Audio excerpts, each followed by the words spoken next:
It's your daily dose of Donna. Welcome to the show. Today is Thursday, April 10th.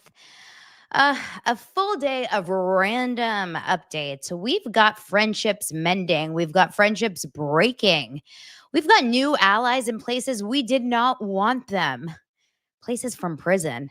You know, when someone comes on your team and they start like standing up for you, and you're like, no, no, no, it's okay. It's better if you're just quiet. We also have a new Netflix documentary series that just gripped me and kept me up late last night. And I've got some personal connections to it. So we're going to get into that, all about kidfluencing. I am telling you, I am riveted. We're going to talk about that. Plus, Summer House is really opening the doors even more so into the Paige and Craig relationship. And Justin Bieber is in Palm Springs giving it to paparazzi. So much, so many stories to talk about, all on today's Daily Dose of Donna.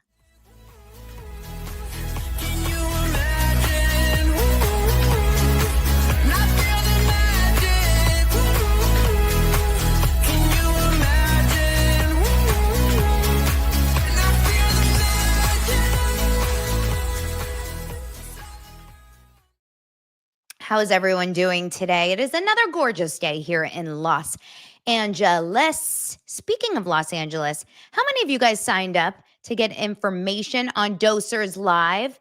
That is going to be the first annual live event for the Dosers. You can sign up at dailydosepod.com/Dosers Live. Someone put it in the comments and I'll pin the comment up on the screen. dailydosepod.com/Dosers Live. It's going to be on August 23rd here in Los Angeles. It's going to be hot, hot, hot.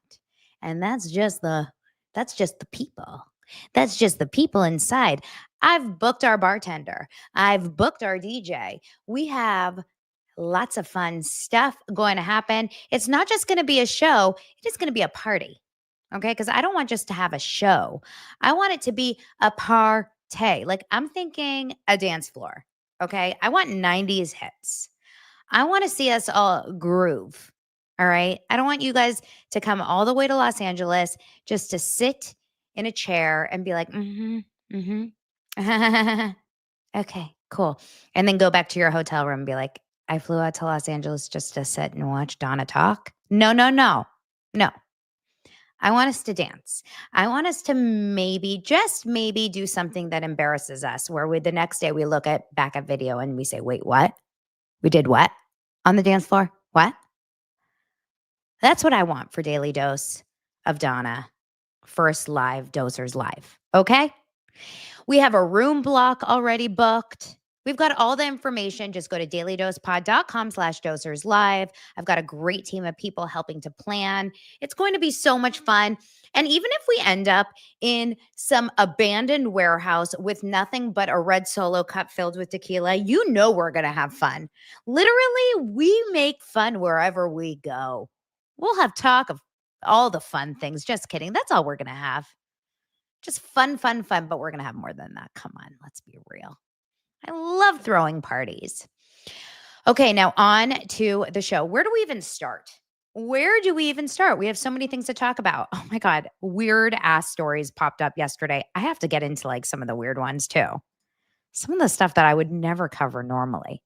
Like that Weezer wife, the wife of the Weezer guy. Did you guys hear about this? I'll talk about it in just a minute, but I'm not going to go there yet. But I will talk about it in just a moment because that was the weirdest story I've ever seen, ever. I'm going to get into Summer House. Don't worry, I'm not going to forget about Summer House. I just watched it this morning. I have a lot to say. Let's talk about really quickly this Netflix documentary. I'm not going to do a whole deep dive because I want to give you guys some time to watch it. So there is a Netflix docuseries. It's 3 episodes. And oh my God, I'm getting notifications of how many people are signing up right now for Daily Dose. For Dosers Live, I'm like getting pop-ups. That's so exciting. Yay. Okay, so there is a Netflix documentary for those of you that are into documentaries or docuseries. You have to see this. It's 3 episodes, and I'm not even done with episode 3, but you must increase your best and see this docuseries. It's called Bad Influence. It is freaking crazy. I will try to show you guys the trailer. Let's see if I can show you the trailer, and hopefully I don't get docked in any capacity here. Bravo's usually really intense about like copyright and stuff. Maybe I'll pause it a couple times. It is really, really crazy. And I'll explain to you why it is so real for me, because I have some crazy connections to the people in this docuseries. And I truly, I knew one or two of the kids, but I didn't realize how close I was to this documentary. And I'll explain to you why. So let's watch this trailer together. I'll pause it a couple times. I think you guys are going to be so interested in this just because of everything we talk about with Hollywood and the industry and YouTube. I mean, we're here on YouTube all the time. So I think you guys are going to be very invested. Once again, it's called, let me move my little screen over here. It's called Bad Influence, the Dark Side of Kidfluencing. Really fast, for those of you guys that don't really understand YouTube and the monetization of YouTube. Okay. When they were talking about her numbers, I'm sitting here like, oh my God, I have 42.7 thousand subscribers. And you know how hard I sit here and work on this channel. I am here every single day live for the last 2.5 years. She was hitting 10 million subscribers on her channel. That is a psychotically huge number. You can't even like fathom numbers like that. And so imagine the amount of money that is bringing in. $400,000 to $500,000 a month for an 11, 12, 13-year-old kid. So when I tell you, just having my experience in my past working as the casting director for kids and then transitioning, and that was bad enough working as the casting director for kids and just having like a taste of the showbiz moms and dads. But when I worked as an acting coach, that's when I really got the serious insight on what it was like working with the parents of these actor kids. Because these are all actor kids. Yes, they're on YouTube, but the reason why they're in LA on YouTube is because they were all here trying to be actors. And then they just happened to be on YouTube because that to them was like a way to be seen and get credits. And I'll explain to you a little bit more in just a second. These parents became addicted to the fame, to the money, and no one more than the mom of this Piper, this Tiffany, right? Let's keep going. That one little story that they just cut happens in the first episode. I had no idea anything about that story, but it is the wildest, most shocking thing I've ever seen. And like, I couldn't believe it. That person that you just saw interviewed is talking about something that happened on on his live stream.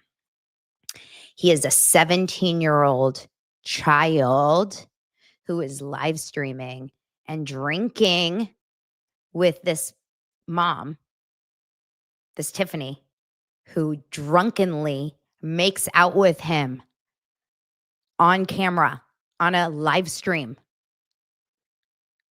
twice. And then Piper, the little 12-year-old girl, pulls away the mom's face. And then she goes back in for another kiss.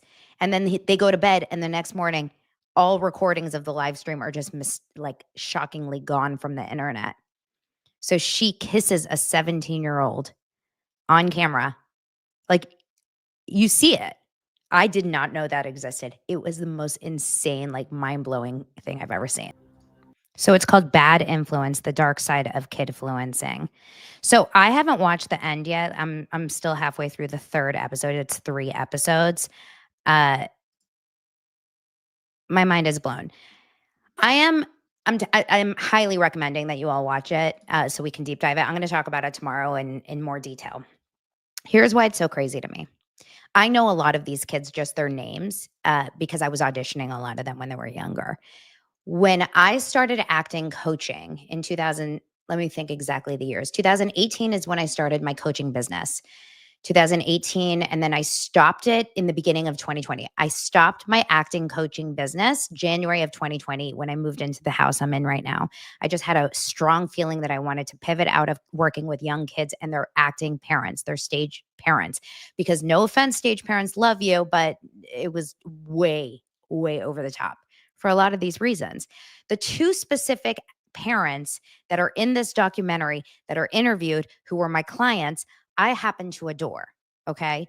So, two of the kids that are featured in this documentary, one of them is a small part in it. His name is Connor, and he is like a little bit more of the heavier set kid. And his mom, Amber, is featured in the documentary. She and he would come over to my house all the time to coach, and I adored them, adored them. And then there's another kid that you'll see. And right now I'm in the middle of the third episode, and he is currently still in the squad at this moment. So I don't know where the story is going to go, but his name is Jensen. Now, Jensen and his mom, Jonna, were at my house all the time. Jonna, Johna, is how you pronounce her name. Spell her name. She was such a sweet woman when she used to come to my house. So sweet. And she would tell me that her husband, she came to Los Angeles for Jensen to get into the business, to become an actor. And Jensen would be here, and her husband would stay back in whatever state he was in. And she was here trying to kind of like help Jensen be an actor. And I remember feeling at the time that like Jensen just didn't, and I'm going to be 100% honest, like he just didn't have that confidence and that charisma to like really, really be a strong screen actor. He was insecure, and he was kind of like uncomfortable on camera. And I have so many, I went through my photos and stuff. I still have so many on camera, like I used to film the actors so I could send the clips to them and have them look at their feedback and like say, hey, look at you, how you did it on screen. So I worked with him a lot. And then right after I started working with him, he actually started going and being part of this YouTube squad and cult. I think it's not a cult, but like it kind of is. And then he got sucked into this and they became his friends and stuff. So I am so connected to this group of kids. It's wild to watch what happened to this group right after I stopped working with them. And it's so sad. It's so sad what happened, because all you want when you're an actor is to feel accepted, right? When you're a kid and when you're an adult, you just want to feel accepted. You want to feel liked. So they come into this group and they feel like, oh my God, now I have so many followers. If you join this Piper group, and you'll see this documentary, if you join this Piper group, you immediately have 100,000 subscribers. If you become Piper Rockhells, that's her name. She had 1 million, 5 million, 10 million subscribers. And then you become part of her squad. And then you start your own channel. Immediate 100,000 subscribers. Now you guys see how hard I work here on YouTube just to get 10 more subscribers every day. So it seems so easy to just say like, of course I want to be part of her squad. It's instant fame. But then you become part of the squad, and this woman, Tiffany, kicks the parents out. She's like, well, if your kid wants to be part of the squad, as a parent, you're kind of like dropping them off here at my house every day. And as a parent, you're kind of just like, you can't be here, can't be on our set. But there's no guidelines. There's no union. There's no set teacher. There's no crew. There's no rules. There's no food. There's no teacher. There's no, you know how we were talking about Ryan Reynolds and the Wolverine line, and who's in control of those kids? You have to have people on set that are watching over those children. None of it. So because it's new media, which is YouTube. And so there is no one watching over these children. Now, another thing is, and this is interesting, and what Maddie is saying here, because I know Maddie has also seen it, the fans of these shows a lot of them are young girls and young boys that are like loving and shipping on these boys and girls relationships. They found that like a lot of the popular videos use the words crush. And if you have young, like 11, 12-year-old girls, you see that that's the content that they like to see on YouTube is like boyfriend, girlfriend content. But a lot of the fans are disgusting older men who want to see content of the girls, who save the content of the girls, who want to see more content of the girls. So the mom was feeding into that, trying to get more like bikini content, kissing content. And she was doing it with her own daughter and with her daughter's friends because she didn't give a shit about their safety. She just wanted the views and the likes and the this and this and that.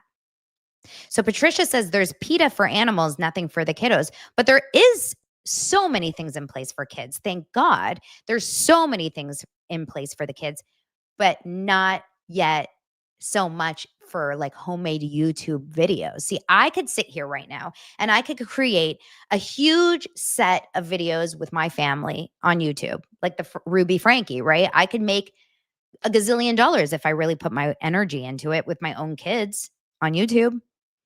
No one's controlling the bowling house, and I could put it on YouTube and I could work my ass off and hopefully, make $1 million. No one's coming to my house and being like, Donna, you're not allowed to do that with your sons. So that's why it's so scary and crazy out there. It's like the wild, wild west. So guess who gets interviewed throughout the entire first episode is our favorite Taylor Lorenz, which I was like, no. So if you guys have been watching, obviously, all of this Baldoni and Blake Lively drama, Taylor Lorenz is like the go-to person in the first episode in terms of talking about like YouTube, and because that's kind of where she has come from. Taylor Lorenz, that's how she got popular, and her expertise is really talking about technology and how things have developed in this space. Is she starts talking about how YouTube has started and how, things have kind of developed, how it really has developed through the course of time, right? Like it first started with kids on stage on screen, like Shirley Temple, we had Mickey Rooney, we had all these like young kids on stage when you would just be able to take advantage of them, not feed them or not put a teacher on. And then as the time went on, now we have rules. So when I used to work on Disney shows and Nickelodeon shows, union shows, you couldn't work kids past a certain amount of hours before you'd have to pull them off and give them a certain amount of school. Make sure that they were fed. You could only work a certain amount of hours at a certain age. And then if you were a certain age, after a certain age, you could work an additional amount of hours. There's a rule for kids under union projects. So it's really, really interesting to see. Watch the documentary. Okay. Next, let's move on. Justin Baldoni, our buddy, has a ally in someone that I don't believe we want. And that is Harvey Weinstein. I'm so sick of talking about Harvey Weinstein this year. Like, why do we have to talk about Harvey Weinstein so many times in 2025? I mean, I guess he's going back onto trial. And I know that people are like trying to take his back. For some reason, all of a sudden, Harvey Weinstein became the victim. Like, I don't understand. But I don't think Justin Baldoni wants this. I don't think Justin Baldoni is asking for this. And it's one of those things where you're like, thanks, but no thanks. Brian Friedman is like, shut the fuck up. TMZ has of course picked this up, and I'm sure it's one of those things. Now, it's more about the New York Times rather than Justin Baldoni and Blake Lively. Harvey Weinstein goes to the New York Times saying, I feel for Baldoni. You cherry pick the info to fit your narrative. Obviously, the New York Times really is the one that exposed Harvey Weinstein. So this is something that they feel like, oh, we have this in common. We have this in common. The New York Times ruined both of us. I would like Justin Baldoni to be like, thank you, sir. Thank you, but no thanks. But I will agree that the New York Times, in my opinion, is the worst, truly, in my opinion, the worst piece of new. Well, there's worse, actually, now that I think about it, but one of the worst, like, journalistic pieces out there in terms of integrity, in terms of facts, in so many ways. I just saw that documentary October 8th the other night.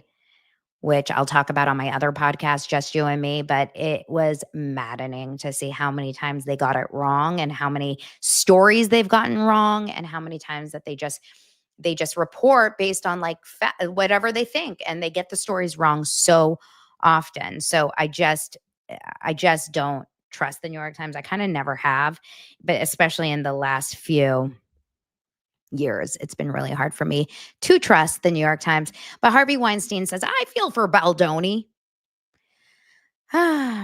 It says Harvey Weinstein is inserting himself into the that's what she said, inserting himself into the Justin Baldoni Blake Lively legal battle and blasting the New York Times for allegedly doing the same thing to him that the paper of record did to Baldoni. He issued a scathing statement to TMZ about the New York Times role in the movie. He said that the New York Times cherry picked details. In the statement, he says, watching Justin Baldoni take legal action against the New York Times and its reporters, accusing them of manipulating communications and ignoring evidence that countered Miss Lively's claims hit me hard. It brought back everything I experienced when the Times reported on me in 2017. They did the same thing. Cherry picked what fit their story and ignored critical context and facts that could have challenged the narrative. I should have stood up and fought back then. I should have had the courage to speak out against the way the truth was twisted. That failure still haunts me. I'll be watching this case closely. It matters to anyone who's ever been on the receiving end of a media takedown, and even more to someone who's had to pay a high legal price. Listen, at the end of the day, I have a hard time really defending Harvey Weinstein, but I do believe that anyone can be on the opposite side of some sort of a media takedown. You know, there's an update as of today. It says a spokesperson for the New York Times tells TMZ our comprehensive investigation into the allegations of sexual harassment and abuse against Mr. Weinstein was rigorously reported over many months and based on the record interviews, legal settlements paid to accusers, and other documents. None of the facts in our coverage are in dispute. Mr. Weinstein acknowledged his misconduct in a statement that was published in full in the Times. He's since been criminally convicted of rape and sexual assault.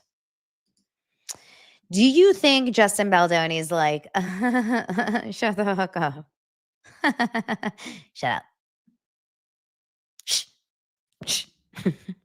I feel like Justin Baldoni does not want to hear anyone. Like this is exactly what Blake supporters want. You know, I don't really want to talk about this person, but there is this one doctor who is very, very adamantly pro Blake Lively, and she likes to spread these claims that Justin Baldoni has been the, aggressor for years and years and years and years and years, since college, according to her. And all of these women have reportedly not gone to attorneys and not gone to authorities and not gone to anything. They've gone to her DMs. Okay. And the second that I started to see these kinds of reports that she says, this woman, and I'm not going to say her name here, but the second that I started to see all these reports that she was saying that apparently all of these victims, quote unquote, of Justin were just coming straight to her DMs and not going anywhere else, not going to authorities or anyone else, I thought to myself, like, I can smell BS when I see it. You know what I mean? I just don't in any way believe that of all people that are involved in this case, victims of Justin Baldoni from college are going to you, some random psychologist who's not even on the case. Yeah, sure, Jan, sure. So, of course, people like that are loving stories like this,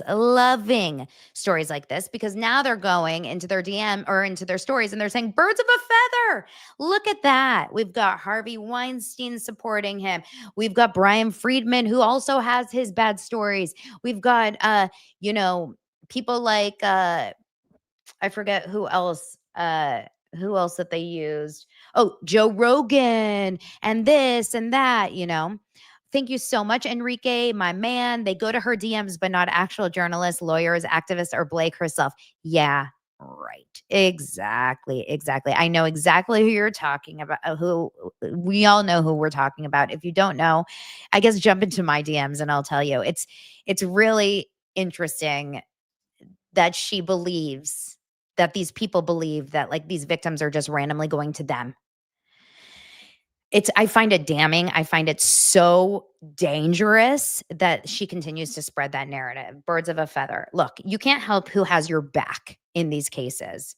You just can't. I mean, Amber Heard had Blake's back, so you just can't. Now, meanwhile, let's talk about this Blake Lively Taylor Swift thing. I think this is so funny and interesting. Chicks in the Office is a podcast. I don't know if you guys know what it is. It's a Barstool podcast, and they do a what's it called? Like I don't know if it's an every day or every few days they do a podcast where they talk about pop culture. And someone sent me this one clip. And this is such an interesting thing. So you guys know the Taylor Swift and Blake Lively relationship has been so up and down. Obviously, Taylor Swift was like, I'm pulling back. You're not allowed to come to the Super Bowl. Leave me alone, B. And then now in the last week, Blake Lively has supposedly come back to Taylor like, please, I'm so sorry. Be my friend. And we all kind of smell bullshit because it seems a little strange that Blake Lively would be like, please, please, please come back. And Taylor would be like, okay. Definitely Taylor is not asking to have Blake back in her life. Why would you ever want someone like Blake back in your life when she can't even walk into a donut shop without causing frenzy and bad press? Like, this is not someone you'd want in your life right now when you're a Taylor Swift type of person. So I don't believe in any capacity that they're dying to be, in the same, that Taylor Swift is dying to have Blake Lively in her circle right now. I just don't. But that story was leaked. Now, the story also talks about the fact that Taylor Swift is the godparent to multiple kids of Blake Lively. I think 3 of her kids. She has 4 kids. To be a godparent. Now, I am Jewish. Okay. You guys know I'm Jewish. I don't have godparents. We don't have godparents in our family. I imagine to give someone the role of a godparent, like a godmother or a godfather, is like it's a big thing. That's a big honor. It's a big responsibility and it's a big honor. And if I was given the role of a godparent to my friend's child, I would take that very seriously and I would never want to deny that relationship. I would feel, even if I didn't get along very well with the parent, I would always feel like I owe something to the child, right? It would be hard. So this is a funny little take, I thought, on this relationship between Taylor Swift and Blake Lively. Someone sent it to me. I laughed out loud about it. Hold on one second. Let me find it. Now, of course, I need to find it. Here we go.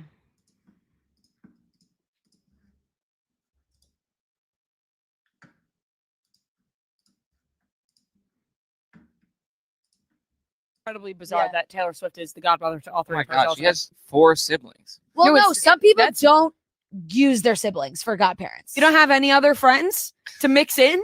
You just have one, the biggest superstar on the planet, that you're going to make the godmother to all of your children? But if you have the number 1 superstar. But I'm not making her the godmother to all of my children. My family and friends mean a lot to me. She's asking Taylor. It's not like Taylor's like offering. So don't you think Taylor after maybe 2 is like, really? After again? the first one, I would be like, wow, again? Now that we're talking this out, like, I find that to be really bizarre. I don't care how close you are. It could be the closest person in the world to you. There are other close people to you. And it's also like, what happened to the 4th? I never even thought about that. Is Taylor Swift not the godmother to their 4th Finally, Blake said to her sister that's married to Bart. Taylor's like, enough. Yeah, Taylor's like, please. I'll take the 3 of them, but not the 4th. It's not bizarre on Taylor's part. I mean, what an honor. No, Taylor's you're part, not like, gonna say this is no. this is such an honor, but weird on Blake Lively's part. Definitely weird on Blake Lively's part. If I was in Blake Lively's family or other friends, I'd be like, kind of strange. She keeps picking the biggest superstar on the planet to be the godmother of all her children. Not any of us. Like Taylor comes and says hi to only the 3. The other They one's all like, get Christmas presents beside the 4th. yeah. Oh, here, go talk to your normal godmother. I don't know. It's pretty sick for all the girls to get to say it. You know, like then you're not leaving any of the girls out. It's like, oh, just Betty gets Taylor Swift and I get Aunt What's Her Face. Yeah, but that's so mean to say about Aunt What's Her Face. That's actually incredibly. It is kind of weird to think that Taylor Swift is the godparent to every single one here. Do you think that that's maybe like annoying to Taylor? Like, do you think that Taylor is like, again? Seriously, have you guys, this is the moment. You guys, no one's going to talk. No one's going to tell your secrets. This is the moment. Say it right now in the comments. Have you been asked to be a godparent and you're like, oh crap, I don't want to? I always think about this. Jeff Lewis, you know, I used to be such a Jeff Lewis fan and I don't listen anymore. I just don't. Maybe I'll get back there one day, but right now I don't listen. Jeff Lewis he had Monroe he has one kid, Monroe, with Gage. And he asked Jenny Poulos, who was his best friend, who was his employee, who was like his coworker, his girl on his show Flipping Out. And then who was his partner on crime on the show, on his radio show, everything, to be Monroe's godmother. And then they completely stopped talking. They are no longer friends. They are not even in each other's lives. They are basically enemies. They will never speak again. That sucks. To ask someone to be your godparent is such a big thing. You have to kind of assume that that person's in your life forever. I think the godparent should be just family. Maybe I'm like, is godparent not the same as like what happens if you die? Like, where does the kid go? Am I assuming too much? Because I feel like my sister should be the godparent only. You guys have a lot of things going on. A lot of you guys, yes, I understand being asked to be a bridesmaid and being like, oh no, don't do it to me. I don't even like you. I've had those.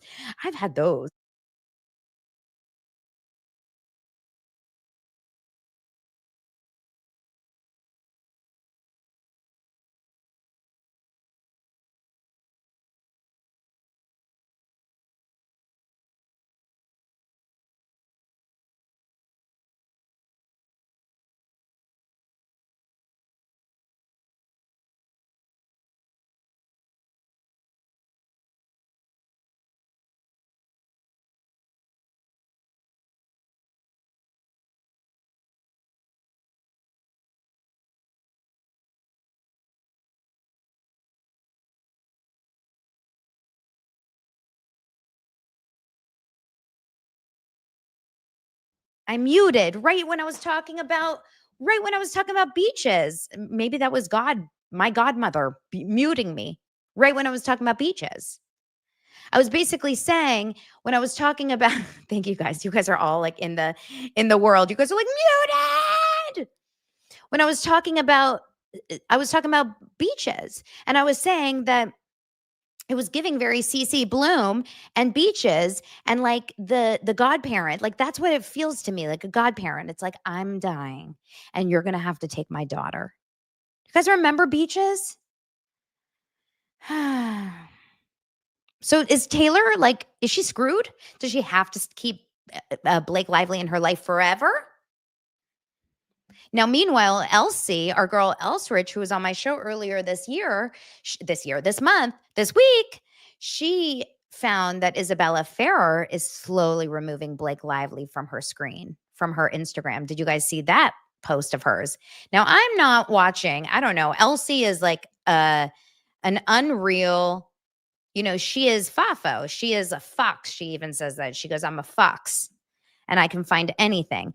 But she has found that Isabella Ferrer has slowly removed everything Blake Lively from her Instagram. So now she is kind of getting out of she's trying to get Taylor Swift back, but she's kind of losing Isabella Ferrer. And we're going to talk about Brandon Sklenar in just a moment. Let me just show you this little Isabella Ferrer post that she posted. Lively is losing loyalists as the days go by because Isabella Ferreira is definitely getting wiser. This is a picture I took on March 10th, 2025 at 10:13 a.m. of Isabella Ferreira's Instagram page because I suspected she was subtly and very subtly deleting and purging herself of Blake Lively. So I took the screenshot just for my own records to see if I was right. And well, boy, today I found out how right I am. These two images right here highlighted in purple are carousel posts, which means there are pictures behind pictures behind pictures. Keep in mind, all involving Blake Lively. Today, this is what Isabella Ferreira's Instagram page looks like. Those two images involving Blake Lively are completely gone. Involving Blake Lively, as in the captions were all praising her, how she's a mentor, how she's taught her how to walk in high heels, blase, blase. Exhibit A, this image of both of them ironing on flower patches onto their jeans. At that showing in Texas, they left Justin Baldoni out of. You can see the magazine credits Isabella Ferreira's Instagram for it. She, however, has deleted it. So Issa, if you ever need it, just hit your girl up. This magazine preview credits Isabella Ferreira for this picture because it is the only picture, singular picture, left on Instagram that involves Blake Lively and Isabella Ferreira. This is one of those images that are deleted. This is Isabella dressed up very nicely, but she does credit Blake Lively in the post that is now deleted about teaching her how to walk in high heels, dressing her up, letting her wear her clothes. This is one of those images as well. I believe she was specifically talking about those shoes. Maybe Blake gave them to her. So Isabella, I mean, you're smart. I love your hustle. I appreciate your process. The problem is, I'm watching. I'm always watching. So while nobody else may have noticed you're purging yourself of Miss Lively, I see everything. I'm like a fox, like a ninja. You can run, Issa, but you can never hide. She's so good. She's so good. I'm telling you, she has a career in the CIA. She's doing much better than freaking the CIA. She's doing much better than whatever his name was. What was his name? The guy that Blake Lively actually hired in the CIA. I forgot his name because he's doing such a bad job.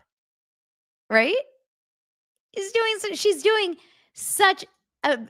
such a bad job helping Blake Lively get good press that she's doing such a bad job. Nick Shapiro, who? The problem is Elsie would never work for Blake. So Justin Baldoni just needs to hire Elsie, but she's doing it for free. I mean, she's working on her own. She's a sole reporter.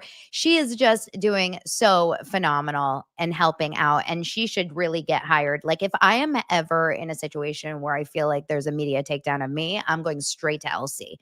Hiring Fafo and Associates, no question. Now, Blake Lively's co-star, Blake Lively and Justin Baldoni. Remember him? I know that he forgot. I know Brandon Sklenar forgot his name, but he does exist, Justin Baldoni. Brandon Sklenar's co-star is now, according to Daily Mail, distancing himself. He's distancing himself from Justin Baldoni drama. I mean, this guy, he can't get anything right. Now it says he's distancing himself from Justin Baldoni's drama with a confusing message. Everything Brandon Sklenar does is confusing, I think. Don't you guys think, like, what is Brandon Sklenar doing that isn't confusing? He's just a constant confusing man. It says he's now trying to distance himself from the drama because he was at the airport. Remember I told you there's always paparazzi at LAX. He was asked at the airport if he had any words of encouragement for any of his co-stars. And he said, lead with love and compassion. Oh, isn't that rich? Comes after a month after he awkwardly tiptoed around the legal controversy. Initially, he was very open in his support for Blake. Remember when he was like, for the love of God and all the godparents.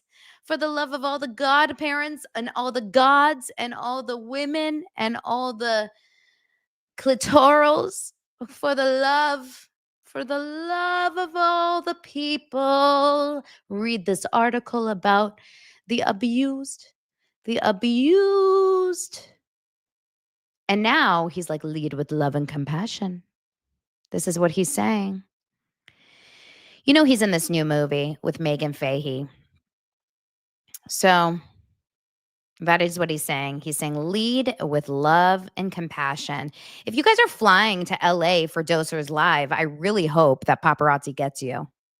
I'm really hoping. And if someone says, what do you have to say about Blake Lively and Justin Baldoni? I really hope you say, lead with love and compassion. And I hope you're wearing these god-awful jeans. I mean, no one in the history of world should be wearing those jeans. Ever. If you guys wear these jeans, we should all wear these jeans for Dosers Live.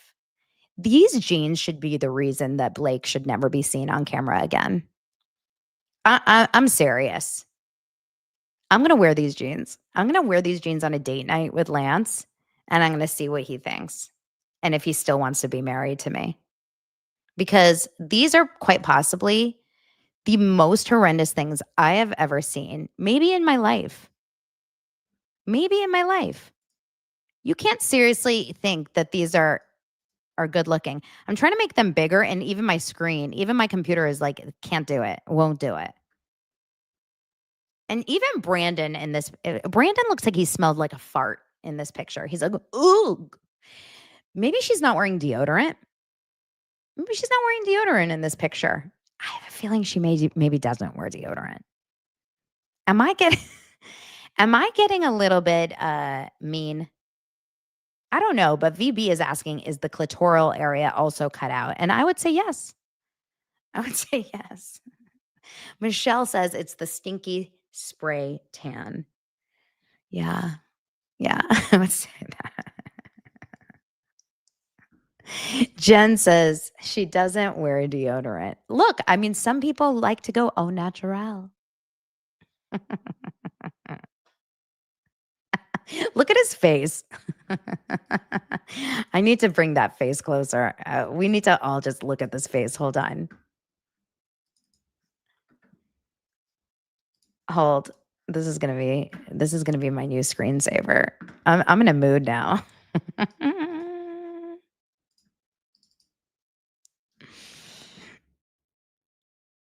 What the hell is this face?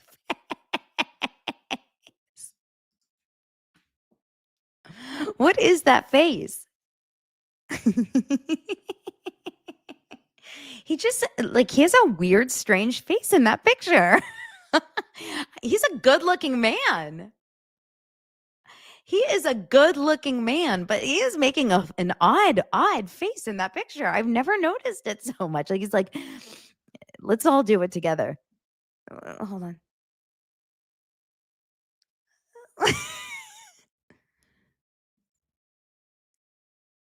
He's pained. He's doing Blake Lively's lips.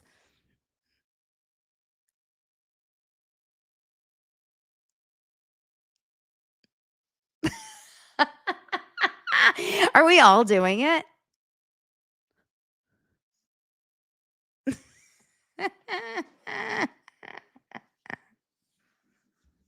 Okay, so let's lead with love and compassion, you guys. Come on. I'm talking to myself, obviously. Listen, sometimes I'm just in a mood. Sometimes I run. Sometimes I hide. Let's move on to this next weird ass story. I have to talk about this story. This is the strangest story I have ever seen, and I still don't fully understand it.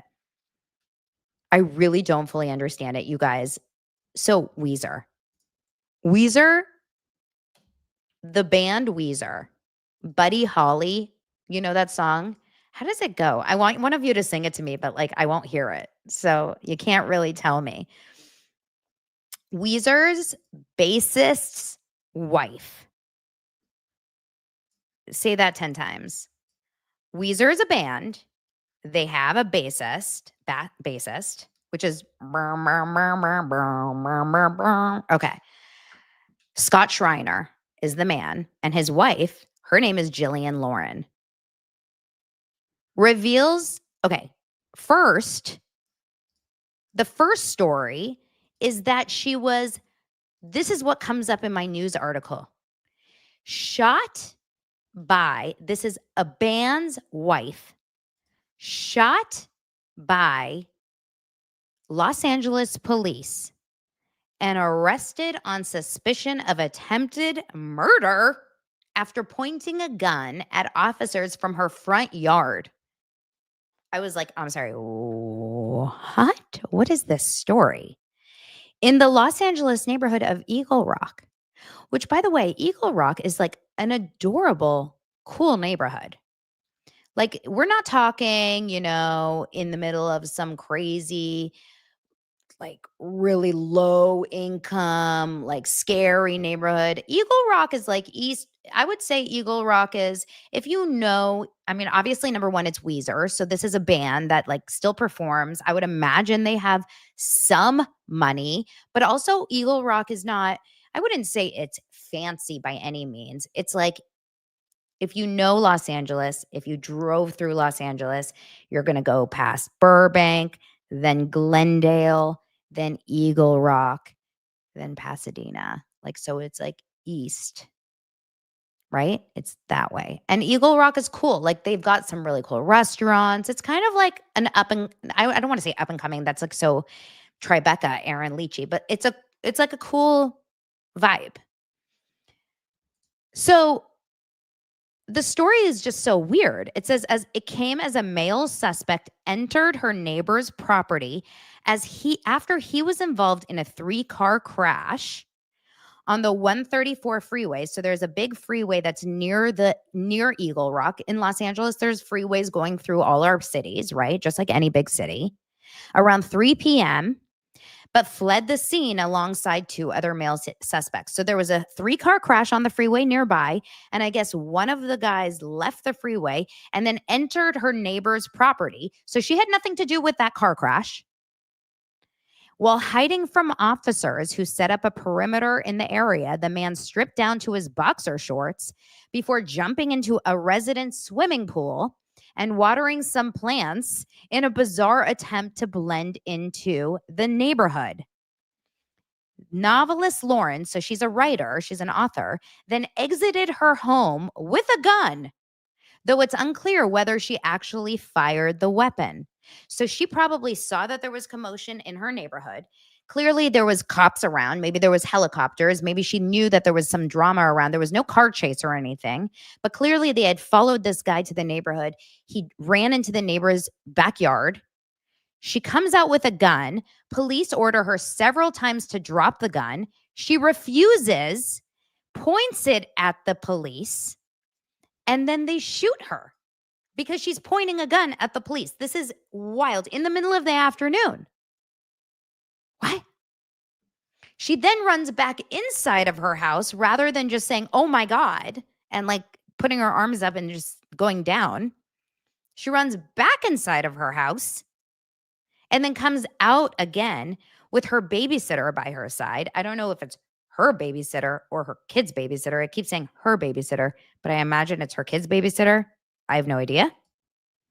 They were both seen with their hands raised. So now her and her babysitter are both seen with their hands raised, as officers then order them down the driveway where they were arrested without incident.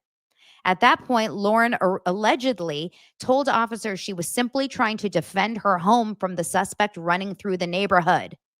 The man was also then taken into custody. Now, this is a picture, just so you guys... Oh.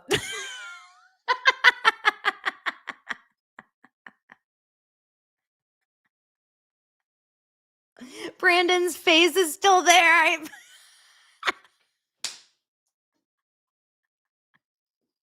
That was by accident. He's still there. I forgot that he's still there. I got to get him off.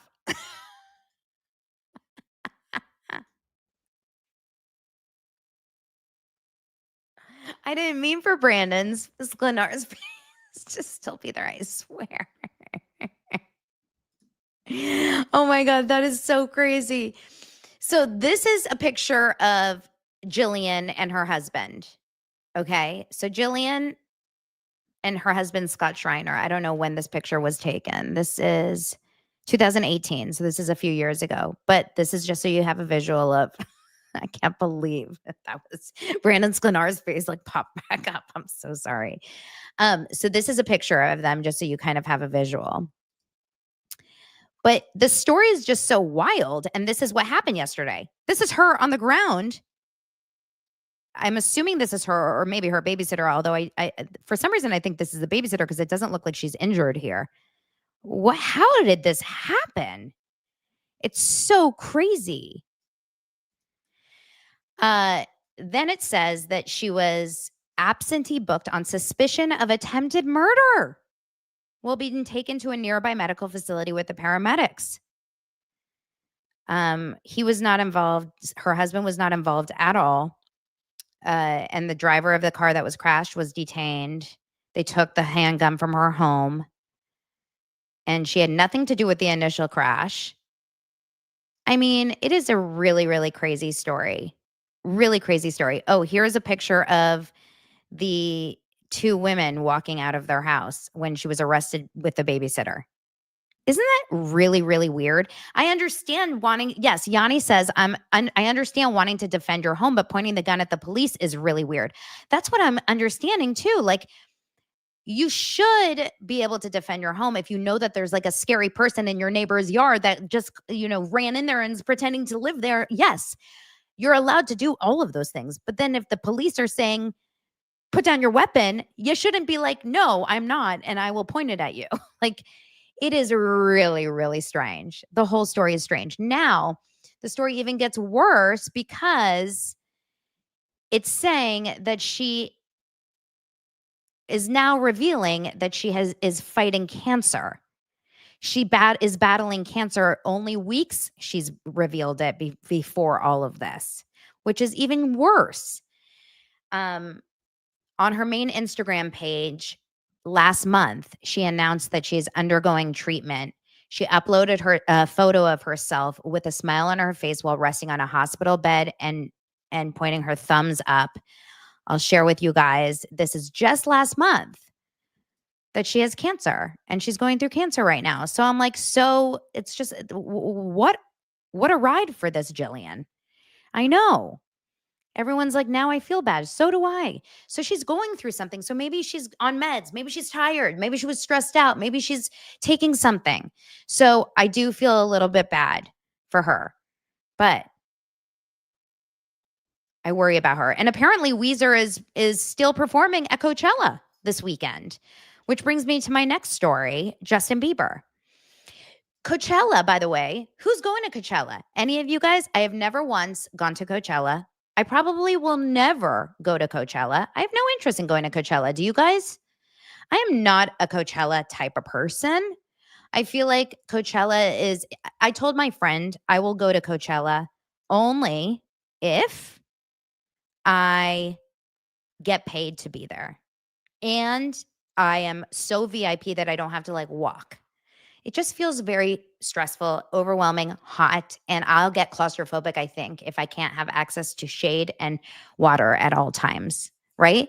Yeah, I need a comfy chair and a toilet at all times. So I think I'd much prefer just being home. I'm also not really into like a lot of the music at those places. I think Stagecoach would be more up my alley. Like some country music I think would be fun. So Justin Bieber is now in Palm Springs and he's been looking pretty okay for him. He's had a tough couple months, like a lot of tough couple months. He's not been looking very healthy. He's had a lot of like ups and downs, but he went to this coffee shop in Palm Springs. He's been smiling. He's been looking pretty okay because he's going to Coachella and apparently he's going to do some surprise appearance at Coachella. But I thought this was interesting. He was photographed kind of losing his mind over at paparazzi. Now, someone said in the comment here, I just pulled up some article and this person says, Justin Bieber is not long for this world. What a tragedy. I disagree. I think this actually makes him look like he's on his shit. This is him losing his shit on paparazzi, and I love every moment of it. I want to know what you guys think about it. I don't know whose post I'm bringing up here. It's just it went viral. He got 10 million views. This person that I'm sharing his ex post of this video of Justin Bieber.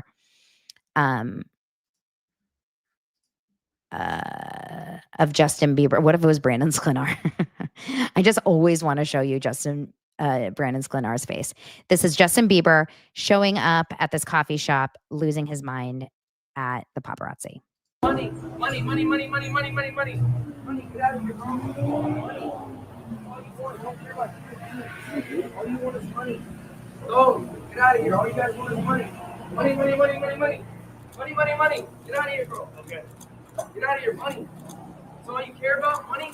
That's all you care about, guys. It's money. You don't care about people. Only money. Only money. No people. You don't care about human beings. Go. Go.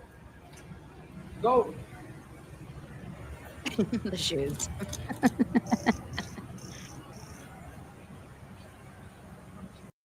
And yet they keep taking pictures.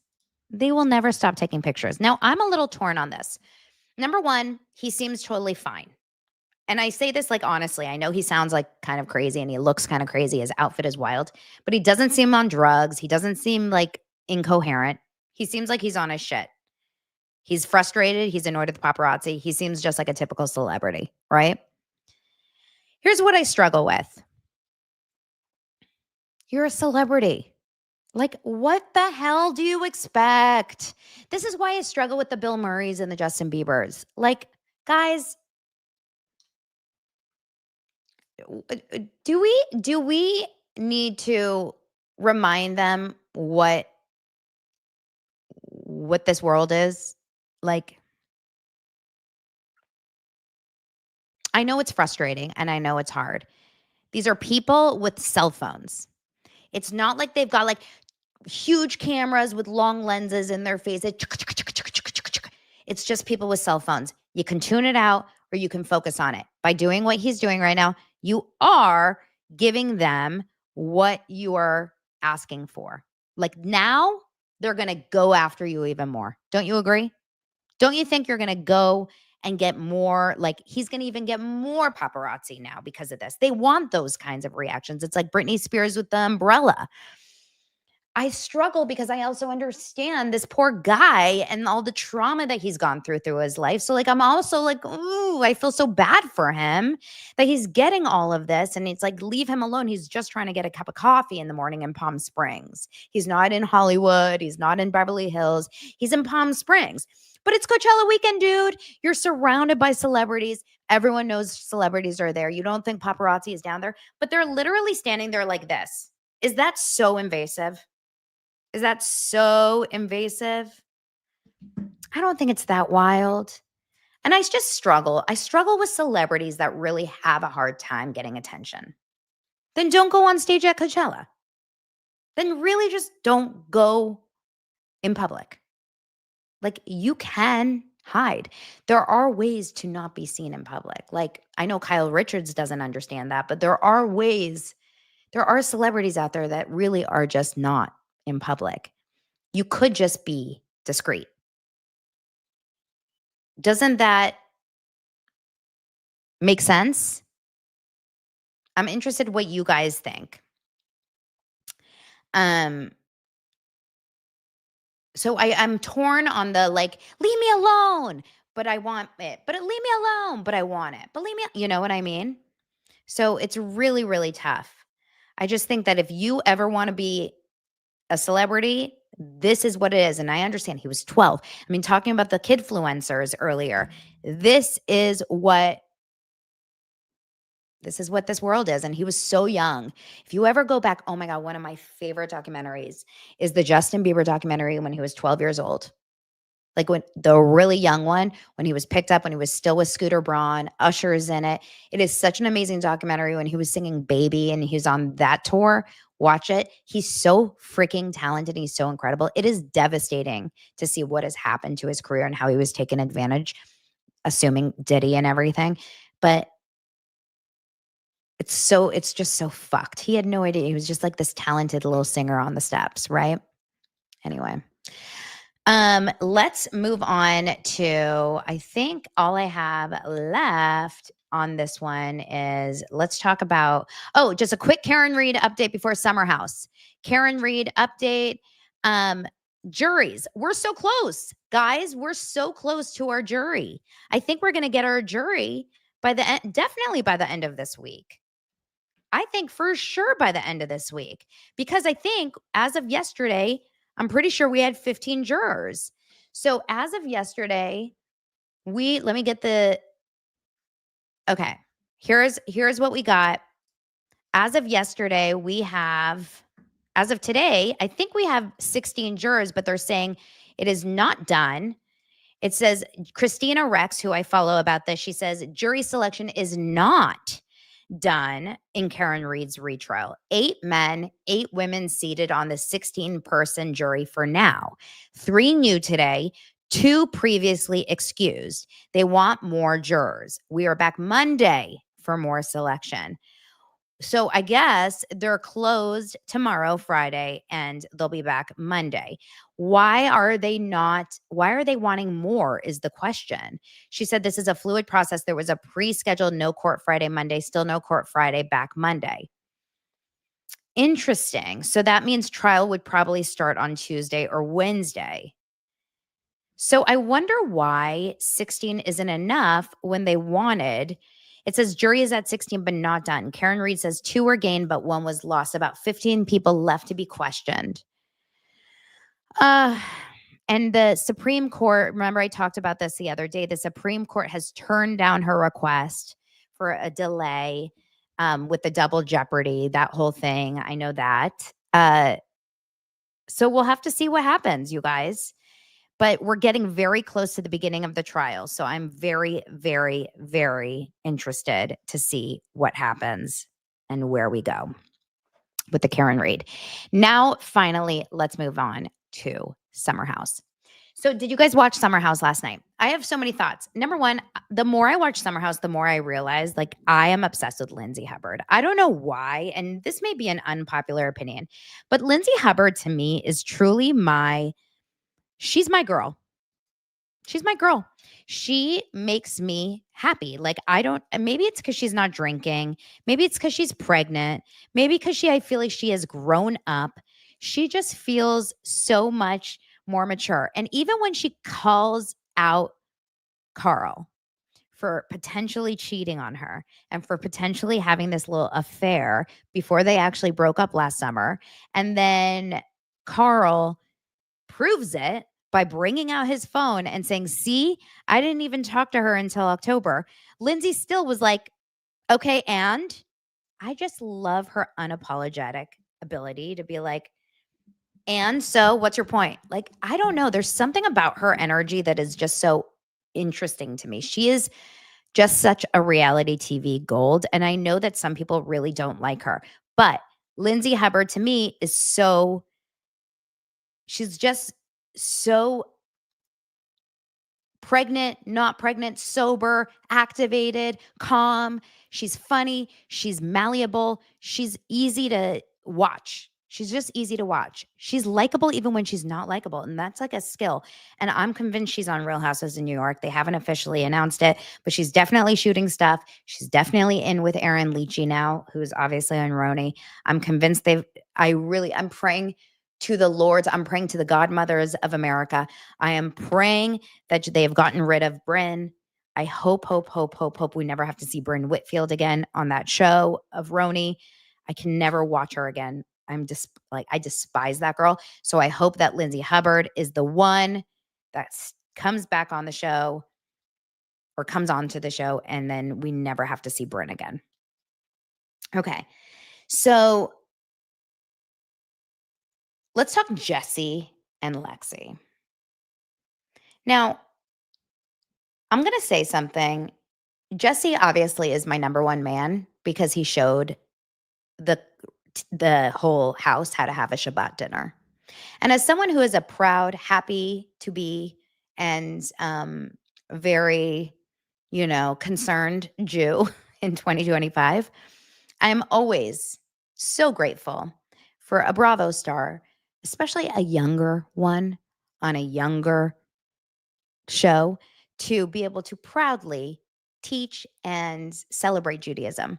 He had a Shabbat dinner. He did the prayers. He did Baruch Atah Adonai. He did all of that. He did all the challah. He did the soup. He did everything, matzah balls.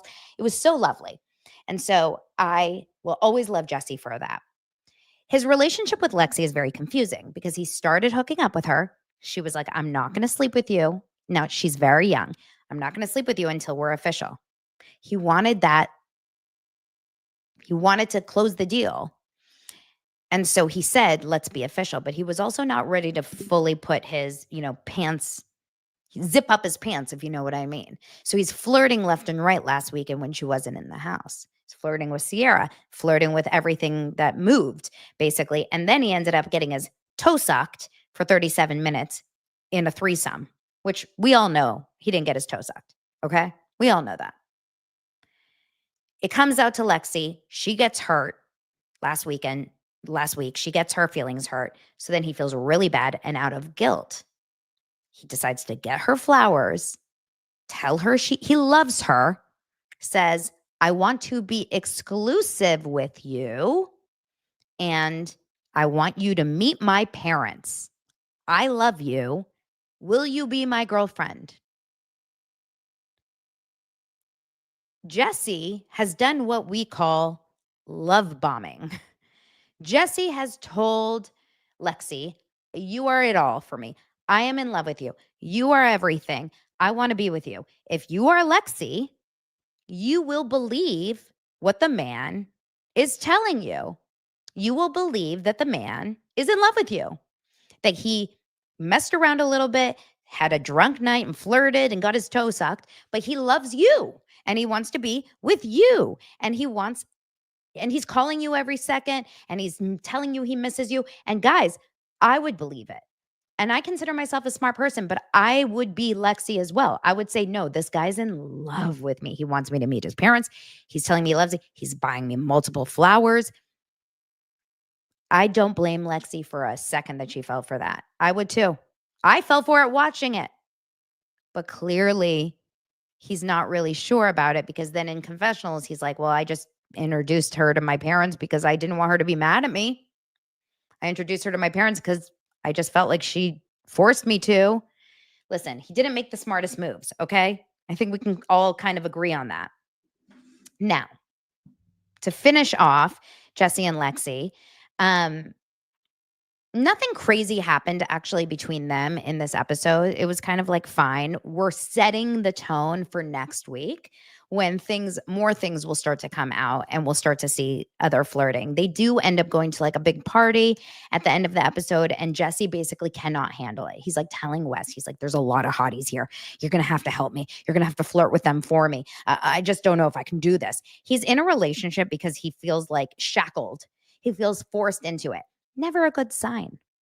Never a good sign. And he's going to end up freaking out that he got in a relationship with her and pushing her away because he got in a relationship with her. But it's not his fault. It's not her fault. She's just saying, I don't want to sleep with you until we're in a relationship. But then he's starting now to change the narrative. He's like, she's checking my followers. She's checking to see who I follow. She's checking to see how many people I follow and if I flirt with anyone. I'm like, yeah, it's called being in a relationship. It's not that crazy. Sorry, not that crazy. I don't know. Is she really checking every person he follows? Maybe she was just feeling a little insecure, knowing that you're flirting with everyone. I get it. Finally, Paige has a conversation with Sierra where she again is talking about how she's the breadwinner with Craig. She says, I'm the breadwinner. Why in the world would I ever leave New York and move down to Charleston? Tell us something that we don't know. Did we ever think you were ever going to move to Charleston? Never in a million years. I literally could have bet my life on it. Of course you weren't going to move to Charleston, Paige. We knew that. But Craig was going to move to New York, and we also assumed that, and he was willing to do that. So that's not an excuse. Secondly, she said a comment that was so mean. She was like, Craig basically, I couldn't think of anyone in the world who could be less perfect than Craig. Said something like that. this girl despises Craig. Literally despises him. So at the end of the day, that show, I mean, listen, it's a good show. It's interesting. It's a fun show. Is Summer House like killing it on all fronts? No. Carl had an emotional breakdown over his brother. That was sweet. I mean, sad. But it's not killing it on all fronts by any means. It's just okay. And that's that. And that was another extra long episode of Daily Dose of Donna. Wait, this is so funny. Emily says the good thing is watching Paige has inspired me to be nicer to my husband. That's actually really good. Paige has helped us all be nicer to our partners because we realize how mean she's been. That is funny. All right, you guys, I hope you have an amazing rest of your day. Thank you so much for subscribing. Thank you for leaving comments and reviews and ratings, and I'll talk to you soon. Bye, dosers.